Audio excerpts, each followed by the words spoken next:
Assalamualaikum warahmatullahi wabarakatuh. Perkenalkan, nama saya Nani Andriani dari MTSN 4 Wonogiri, mahasiswa PPG dalam jabatan Angkatan Pertama Universitas Malang tahun 2022. Pada kesempatan kali ini, saya akan menyampaikan tentang best practice pada pelaksanaan PPG dalam jabatan tahun 2022 dengan judul meningkatkan motivasi belajar peserta didik pada pelajaran IPA dengan model pembelajaran Problem Based Learning atau PBL dan Project Based Learning atau PJBL.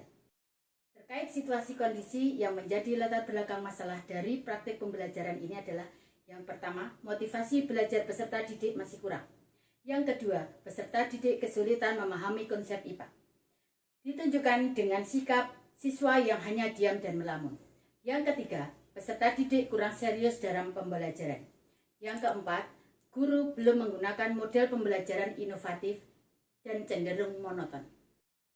Praktik pembelajaran ini sangat penting untuk dibagikan karena saya kira banyak rekan guru yang mengalami permasalahan yang sama dengan yang saya alami. Saya yang berperan sebagai guru di madrasah mempunyai tanggung jawab untuk melakukan proses dan mendesain pembelajaran yang inovatif, kreatif, menantang, dan menyenangkan. Terkait apa yang menjadi tantangan untuk mencapai tujuan tersebut, berdasarkan hasil wawancara beberapa pihak, penyebab rendahnya motivasi belajar peserta didik pada materi IPA antara lain yang pertama, pembelajaran masih berpusat pada guru. Yang kedua, guru masih kesulitan mendesain dan menerapkan model-model pembelajaran. Yang ketiga, guru tidak menggunakan media yang menarik. Yang keempat, kemampuan literasi peserta didik yang masih rendah. Yang kelima, faktor kemampuan siswa. Yang keenam, sarana dan prasarana yang kurang memadai. Yang ketujuh, faktor dari keluarga. Berdasarkan penyebab dari permasalahan di atas, memunculkan tantangan pada guru untuk mencari solusi. Yang pertama, penggunaan model pembelajaran yang tepat. Yang kedua, penggunaan media pembelajaran yang tepat dan interaktif. Yang ketiga, penggunaan bahan ajar dan LKPD.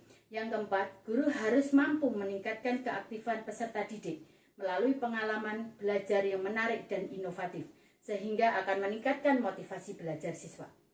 Berdasarkan keempat tantangan tersebut, bisa disimpulkan bahwa tantangan yang dihadapi melibatkan peran guru dalam hal kompetensi yang harus dimiliki oleh guru, yaitu kompetensi pedagogik dan kompetensi profesional. Berkaitan aksi langkah-langkah apa yang dilakukan untuk menghadapi tantangan tersebut, berdasarkan tantangan yang dihadapi oleh guru, langkah-langkah yang harus dilakukan yang pertama, pemilihan model pembelajaran inovatif. Adapun model pembelajaran inovatif yang digunakan adalah PBL dan PJBL. Yang kedua, penggunaan media IT, maka saya memilih menggunakan media PowerPoint yang menarik. Yang ketiga, meningkatkan pembelajaran berpusat pada peserta didik dengan penggunaan bahan ajar dan LKPD.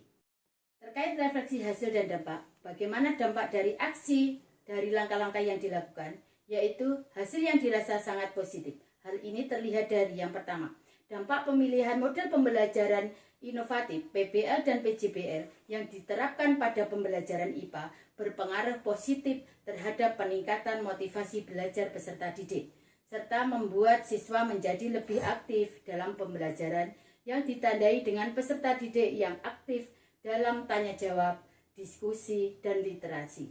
Dengan penggunaan media pembelajaran berupa video dan PPT, membuat peserta didik tidak merasa bosan dan bersemangat. Yang kedua, respon observer pada pembelajaran pada kedua siklus menyatakan baik, karena model pembelajaran PBL dan PJBL menyebabkan siswa aktif dalam pembelajaran.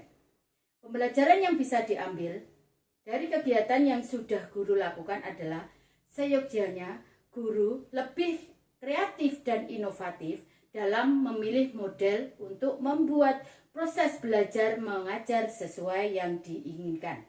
Dengan keberagaman model pembelajaran diharapkan dapat meningkatkan proses belajar peserta didik dan dapat meningkatkan motivasi belajar peserta didik. Demikian paparan best practice yang telah saya buat. Mudah-mudahan bisa bermanfaat bagi semua. Terima kasih. Assalamualaikum warahmatullahi wabarakatuh.